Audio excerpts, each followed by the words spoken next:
because they didn't want her to have that feeling all her life. So maybe it was. Thank God we didn't have anyone in the Holocaust. Yeah. Nobody. But that was a common thread. That was a common thread for, people who had relatives in the Holocaust. So. Right. That makes sense. Okay, so let's see. I have the lineup for today, and I'm going to share that with you. Paula is going to be singing Mishaberach, and Arlene is reading the list, and Dina Gordon is reading the Psalm. And Rabbi, I guess you're teaching, yes? Are you teaching today? Very good. Okay. I'm teaching. Very good. So I'm going to turn it over to you. And I'm just getting everything on right now. Okay. Sorry I couldn't be with everyone yesterday. I had an appointment. Thank God all went well. And I will listen to the recording and know that it's always good to review. I heard that we studied a psalm, but you know what? The same Torah reading that we're reading this week, we read last year and the year before and the year before. So there's always something new to learn. So I'm sure it was wonderful, and I'm glad that everyone can study from each other. That's what makes us such a holy community. So as we said, Paula will be singing our Mishaberach for us. It's on the screen, hopefully in big print for everybody. And love the tools behind you. Too bad I can't name what they all are, but I do see 2 rulers. And I don't know, my husband would know. It's National Tool Day. Oh, it is? That's Yes. good to know. Yeah. Okay. Did anyone else know that? That's so random. Probably Thank not you. until I told them, but you're welcome. And please just pause between the paragraphs so we can say our individual names. Thank you. Mishaberach Avosenu Mekor habracha Limosenu. May the source of strength, who blessed the ones before us, help us find the courage to make our lives a blessing, and let us say Amen.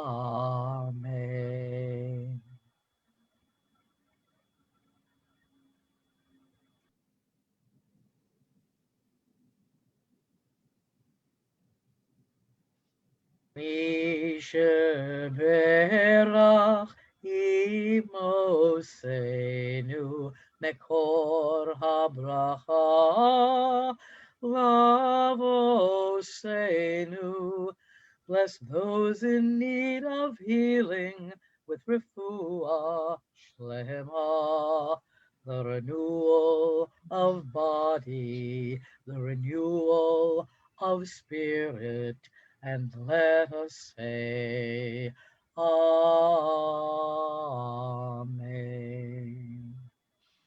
Thank you, Paula. Yasha kochech to you. And thank you for telling us what today is. I actually have figured out a way how to work it into my teaching. So Psalm, and I just heard about it, Psalm 81, and that will be read by Dina Gordon.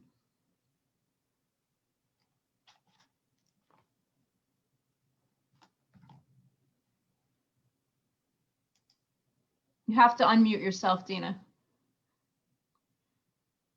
Thank you. Okay. For the leader upon the gittite, a psalm of Asaph. Sing with joy to God, our strength. Shout with gladness to the God of Jacob. Strike up a melody, sound the timbrel. Play sweet tones on the harp and lyre. Sound the shofar on the new moon and again on the full moon for our festival days. It is the law for the people of Israel, a statute of the God of Jacob. God ordained it for Joseph's descendants when he rose against the land of Egypt. I have heard the speech that I had previously ignored. I removed the burden from their shoulder. Their hands were freed from the load. When you call out in distress, I rescued you, unseen. I answered you in thunder. I tested your strength. I tested your faith at an oasis in the wilderness, Selah.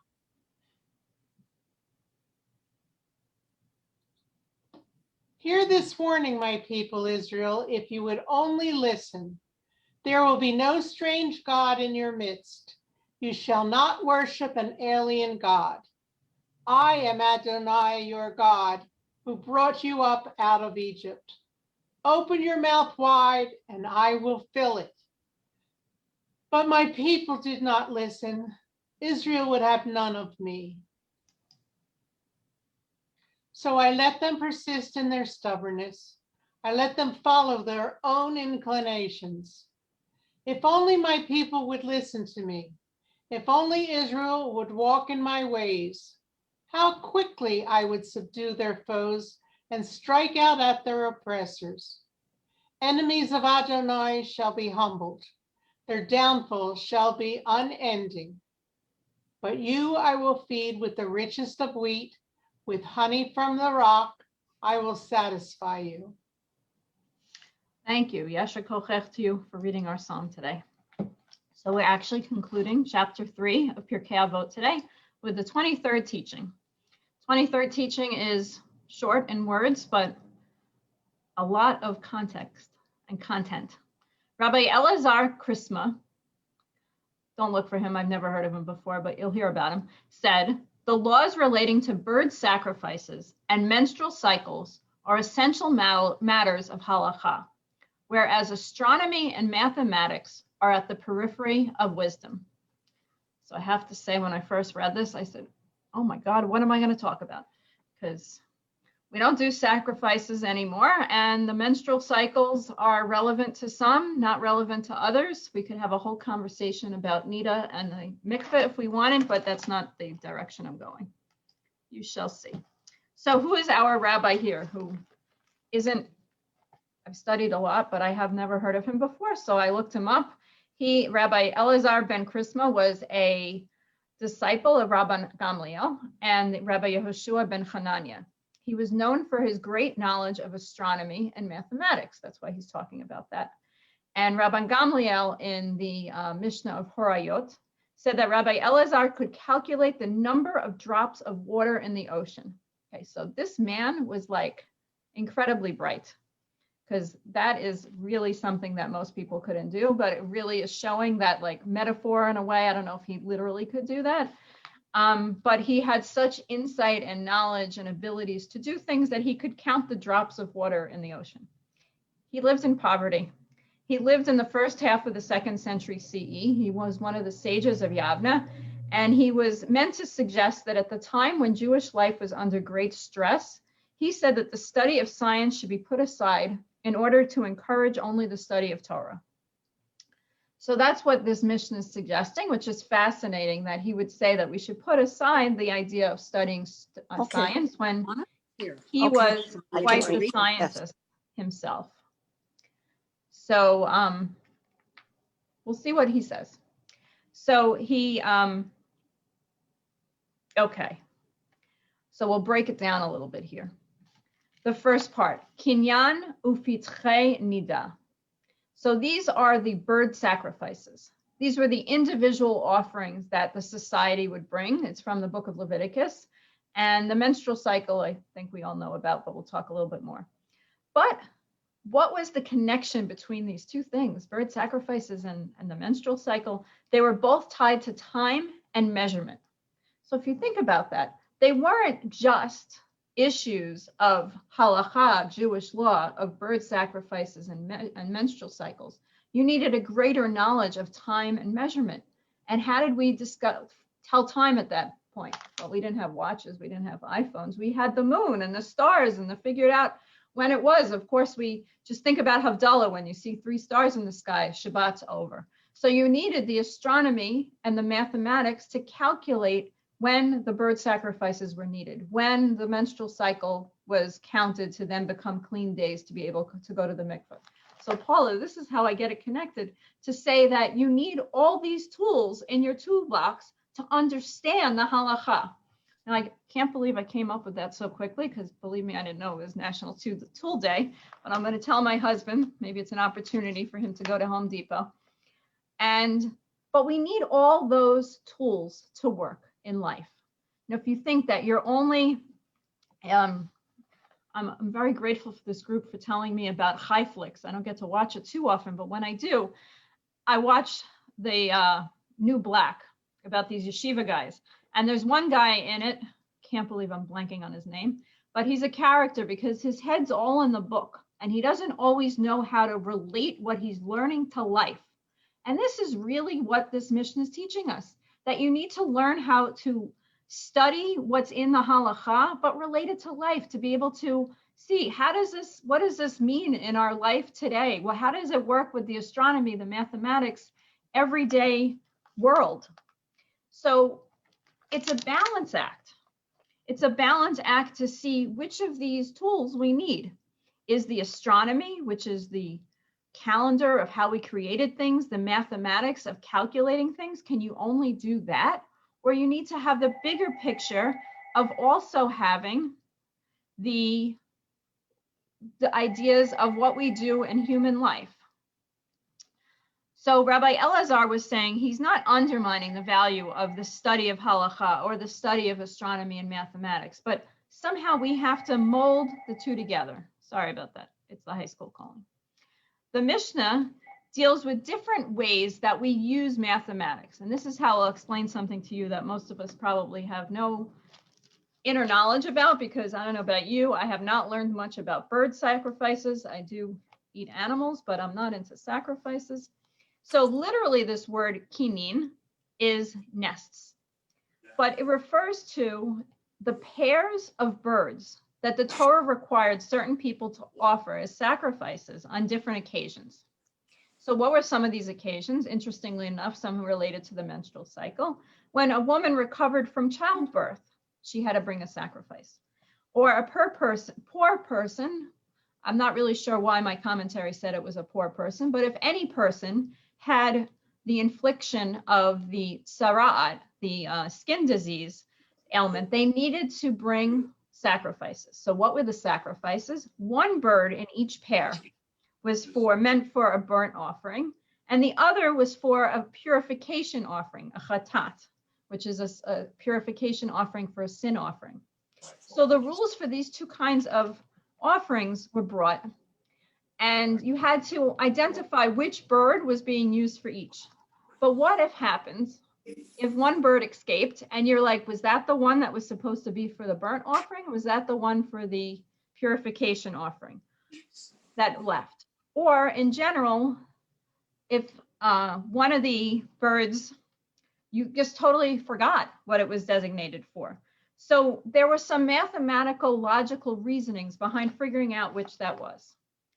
The menstrual cycle is another way of calculating. The woman would have to remember the calculation of when she started staining, what kind of staining, if it was, and if she forgot when her cycle started, and if it was a true menstrual bleeding, or if it was another type of bleeding, if it was a different type of ritual way that a woman would become impure.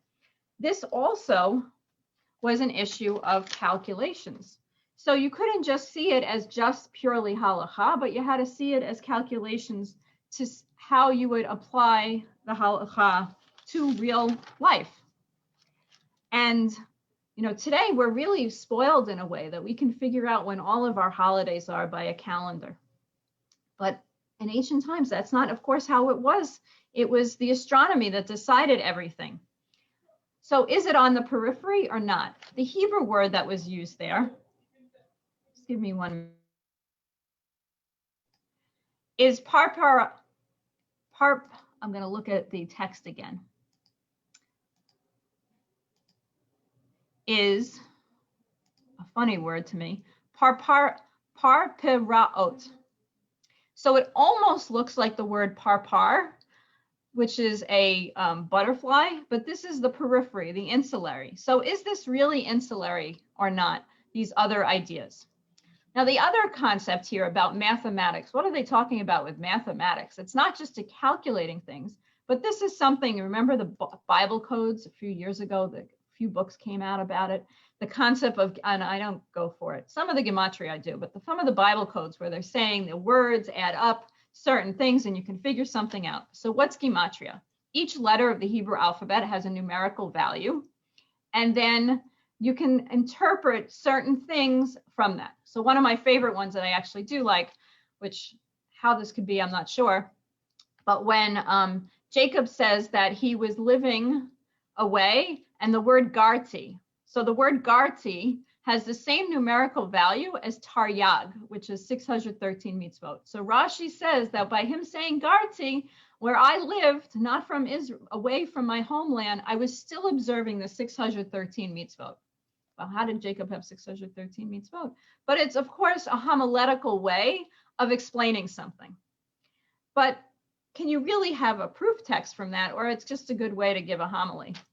Personally, I think it's just a good way to give a homily. It's not really the way that you study halacha and the law. So how do we how do we correlate or figure out which is more important? Learning the halacha, such as the specifics about the sacrifices and the menstrual cycle, or applying it to real life with mathematics and astronomy. So of course there's a opinion, everyone has an opinion. This is from the Babylonian Talmud in Brachot. And this is one of the jumping off points that I want to try to have some conversation. It said that in former generations, people made Torah their vocation and their trades their avocation. And they succeeded in both. And hopefully you understand with my New York accent. In later generations, when people made their trades their vocations and Torah their avocation, they didn't succeed in either. So it reminds me, we have a conversation about this a few days ago, about the people who sit in kollel all day, the yeshiva, and study and don't have an outside work. So how do you balance those two? My personal opinion, I'm going to open it up shortly, I just have a few more things I want to add, is that this comment from the Babylonian Talmud was very opinionated, right? It's one way of seeing. It was almost like if you didn't study, if you only studied Torah, it was okay. But if you had the combination of everything else, oh my God, nothing worked, which isn't the way that people see things. Rabbi Abraham Isaac Kook, one of the lead rabbis in the early time in Israel, said that we need the idea of progress. And evolution marked by constant progress provides solid grounds for optimism. So really, it reminds me of, for example, the Committee on Jewish Law and Standards, where we look at halacha in old terms of what it was, we trace what it had been, but then we look at it in a modern sense and say, what does this mean today? How can we apply it today? We have to look at that progress of what it means. Think about if we never looked at the halacha of how things changed in the last year, many of us would have never had a Shabbat community. But the law committee saw and said, you know what? We need to give people community. Just in my opinion, I don't know if other people would say this, just the way when the community spread out and we had to drive to shul, so we had community. We have Zoom community now too on services. And I know about you guys, but I think it's a year this week in my shul that we're doing it. So the last thing from Abraham Joshua Heschel, from Torah Min HaShamayim, Heavenly Torah, which as I was reading it, it was ironic to me because I believe Rabbi Gordon Tucker may have written a translation of this book. And of course, one of the sources that I use to teach Pirkei Avot is Gordon Tucker's translation of the Lev Shalem. So Rabbi Abraham Joshua Heschel said that we're not meant to see only what our eyes show us. We're meant to let our soul out from time to time. And that's what Judaism is all about. It's not cut and dry, black and white, at least conservative Judaism. It's what the soul means. It's the spirit of the law, not just the letter of the law. Any thoughts, comments, reactions? You can unmute yourself, hopefully, and speak well.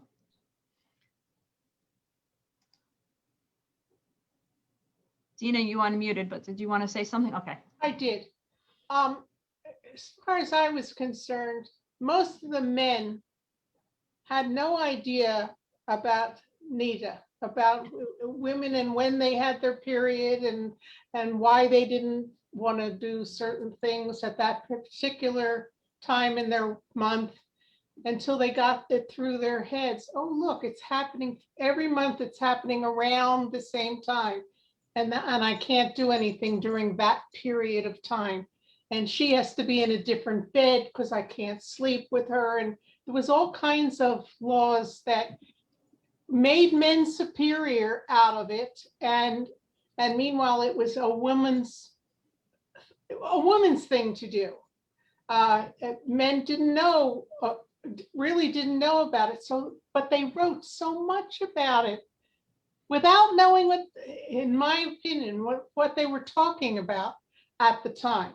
It's interesting. A lot of the laws, if you look at Tazria Metzora, the 2 Torah portions about leprosy and skin lesions, I think, and then if you think about menstruation, it was a change in the body that people didn't understand, so it scared them. And what do when they're not sure about something? They separate the people. But the brilliance of it is, though, that when man and a woman, if they follow the laws of Nida, when they can have relations, the woman is the most fertile at that time. So if you're saying that pru or vu, that you should multiply and procreate, if your cycle is accurate and it goes along with all the rules that they say, then that's why there's a lot of children in the world in some communities that follow it. I don't know. It's definitely different opinions about it. There's a movement within the conservative movement, some for pushing that Nida should be observed more often and that people should go to the mikveh, some who don't. Of course, many of our schools and synagogues, like the AJU, has a mikveh there, which I haven't had the opportunity to since my days at JTS, starting in 1990. Is that correct? Yes, there was discussion about building a mikveh at JTS. It's still not there yet, but there's a adult community in Lakewood. So it's an adult community, and in their clubhouse, they have a mikveh there. So I once asked somebody who I knew who lived there if I could bring any of my converts there. It's like, it's right down the street practically. He said, I don't think that would fly so well in this area here. But I was like, why do you have a mikveh in the retirement community? He said, oh, for the children that come. So, and he was a rabbi I knew too, a conservative rabbi, but that's a different story. Other thoughts about how you balance it, what you need in your toolbox of Judaism. You know, as we are going to be blessing the new month of Nisan and marking Rosh Chodesh Nisan on Sunday, it's the new moon, what you need in your toolbox as you think about going forward to Passover. Like a 2-minute thought. Limor. So the toolbox contains different tools, right? And I think that the dichotomy of what he's saying of like, there's these hard and fast laws when it comes to sacrifice and nida and those things. And then there's things that are a little bit more fluid, right? And I think you need different tools for different situations. And I think that's important that and you don't always need the same tool in the same situation, right? And so I think that's important in Judaism as well, that our religious beliefs ebb and flow. We're not always one way or always the other way. And depending on how things are going in life, whether we've dealt with a death or a sickness, or whether we've had a lot of happiness or that sort of thing, we have our different tools. And I think it's important to recognize that. We don't have to pull out the same tool all the time, or the same tool that our parents have always pulled out to deal with something, or that, you know, a friend does or whatever. Everybody's got their own. So I think that's important. Good point, for sure. And I think that beautiful flexibility is part of what I love about conservative Judaism. And in other forms of Judaism, if someone can look at the full picture of a situation and be adaptable as well. And Marjorie, good point there. That is very true. Probably shouldn't thrown in the bit about my mother. By the way, my sister too. Me, I was done at 39. Well, now that you outed your mom, yeah, your sister too. No. Our holy family. Surgery, so. Okay, TMI. Yeah, probably, but you know what? What the heck? But yeah, and as for the toolbox, doing Zoom Seders requires all kinds of different tools. You need to be obviously familiar with Zoom, but so does everybody else who's going to participate, or you're going to need a recording of unmute yourself, please. And that's going to be tough for some people. I think their tools may not include that kind of familiarity. Also, eating with a laptop on your table may be uncomfortable for some. Just eating in front of others on a screen is maybe uncomfortable for others. And using your toolbox, you're going to have to come up with a way to embrace, demystify, and conduct a proper Seder using Zoom or Google Meets or Teams or whatever is your choice of online let's all get togethers. No, it's very true. And one thing to think about is the Haggadah. You know, we might assume everyone has a Haggadah at home, but you can't make that assumption. And then the texts are all different. So do you want everyone to have a text? Do you want to assign specific things? So it's a balance between, and then going through the whole thing, which if you have a regular Zoom, if you have a regular Seder that you do everything, the Zoom could be very long. It's a long time for everyone to sit. So really to figure out what the essential parts are in life. And I think that that's part of what I'm going to wrap up here. What this mission is teaching us here is to see what's essential in life and to have that a balance in life of how to be totally just like bird sacrifices and menstrual cycle, or how we apply it in life to using the other skills in life as well, such as astronomy and mathematics, to see the bigger picture. So we've now concluded chapter 3, and we'll start more next week. Of course, on Fridays, we do the chapter 4 teachings. And on Monday, just to remind everybody that it's our year anniversary of being together for Makom B'Yachad. So we're not going to be studying Pirkei Avot. Of course, we'll be singing Mishaberach and doing the psalm, but we have some special readings as well, and some people participating to mark something that we didn't expect to go on for a whole year. But here we are together. And I look around and so many of you I knew, and you can do this also. And so many of you I just knew names, and so many are new to all of us. And it's just a wonderful community to be together, that we can tell the stories of our mothers and our sisters with each other. So Arlene, I'm going to turn to you at this time to read the names of our loved ones who we say Kaddish for. Thank you. We lovingly remember Ivan Stanton, Sylvia Krause, Herb Lubars, Ellen Babbitt, Theodore Fishman, Richard Merrick, Lillian Tobias, Doris Hildebrandt, Ruth Lewis Bloomfield,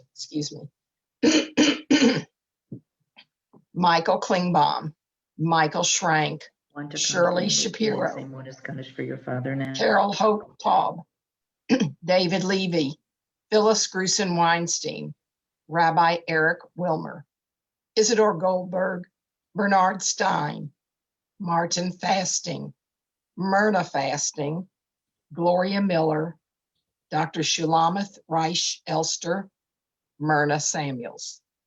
May their memories continue to be a blessing. Thank you. And if we have any other yard sites or someone who newly passed, please just share those names at this time as you unmute yourself. And if anyone, I do, Rabbi. yes, My father-in-law, Norman Goldich. may his memory continue to be a blessing. And if we I have do, any- Rabbi. My husband, Frank Magruder, first year site. Oh, okay. May his memory continue to be a blessing. I didn't realize it was that recent. And if we have any others, Rabbi, can you make it a little bigger? I don't think so, They did. unfortunately. And Debbie, do you want to lead us in the mourner's Kaddish? Okay, thank you. Or your Gadal, Gadash, Shemei Rabbah, Bialma, Divra, Firusei, Biamlich, Malchute, B'chayechon, Uviomechon, Uvachaye, Dechol Beit Yisrael. Bahagalah, Ubizman, Karev, Yimru, Amen. Amen. Yehi Shmei Rabba Mevarach Leolam Amen Omaya.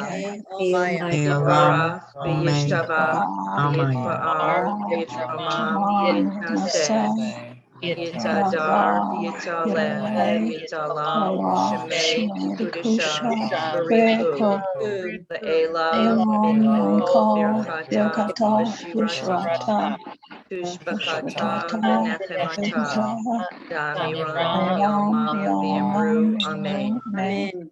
Yehi La Rabba In Shemaya L'chaim Leinu Yachol Yisrael V'Yamru Amen. Amen. Shalom B'Ramah B'Yaseh Shalom Aleinu Yachol Yisrael V'Yamru Amen. Amen. Yashikoach, thank you for leading us today. And I'm just going to mute everybody so we have attention of everyone. And I wish you well. There's lots of different activities coming up in Women's League, and I'm sure that Debbie will tell us about it. So Debbie, all yours. How did you know? So thank you for the opportunity for Bob to say Kaddish. He appreciates that. So we have a busy week coming, and Sunday, we have a really extraordinary program, a virtual poetry reading this Sunday at 1 o'clock East Coast time. And Women's League Reads really is a wonderful program. We have hundreds and hundreds and hundreds of women who get onto this program, and it's very special. And Merle Karras and Susan Farber have done a great job this year. So they have 4 newer poets, and it's a virtual poetry reading to inspire us in the preparation for Passover and National Poetry Month. And if you'd like to register for this event, the registration is on Women's League Week. It came out Monday. You have to find that one because the one that'll come out Monday will be after the event. So if you need help, let me know, let the rabbi know, let Karen know, let Razel know, and we'll help you. And Monday, we're doing our 3rd series of Jews in Comedy. I have to tell you that we have like 700 people register for that. It's an amazing program. Lois Silverman does a great job. It's Monday, this coming Monday at 3 o'clock. Also, you can register for that on Women's League Week. And on Thursday night, we have a very special program, Thursday night at 7:45, March 18th. And that is under our Personal Conversations umbrella, Organ Donation Out of the Shadows. And we have some amazing speakers. Rabbi Elliot Dorff, who's the rector at American Jewish University and teaches at Ziegler. He's really a world distinguished professor who talks about medical ethics. And we have Dr. Amy Friedman, who's a transplant surgeon and chief medical officer. Jeanette Brownstein, our own Jeanette Brownstein from Florida Region Torf and vice president. And Dr. Michael Kaner, somebody that I know very well, who's from Philadelphia. And both of Dr. Kaner and Jeanette will be talking from personal experience. So I hope that you'll be a part of that and learn about the Jewish perspective of organ donation. April is Organ Donation Month, so it's a little bit early to start thinking about it, but it's right there. So I like to say we're alive and well. We have lots of programming happening, lots of things going on, preparations for spring conferences. I can't believe we're ready for spring conferences. The year has gone by so quickly. And of course, today is the 1-year anniversary that the World Health Organization declared a pandemic. So we are in a pandemic. It's 1 year, and I know many of us see the light at the end of the tunnel. We're just moving along. We're just carrying on, and we're going through and trying to engage our members. And we're here. We're here. So I want everyone to get on those programs and participate, because that's what we're here for, to give you opportunities for engagement and learning, and to be together like we are today on Makom Biachad. So everybody stay safe, stay healthy, and take care of yourself. And thank you, Nancy. Nancy Change just the reminded clocks. us that we changed the clocks this weekend, Saturday night, Sunday morning at 2 a.m., which means that those of us on the West Coast in Arizona will be 3 hours behind. So I'm looking forward to getting up at some of those Sunday morning programs that start at 9. I'll be on at 6 a.m. Hope everybody's well, and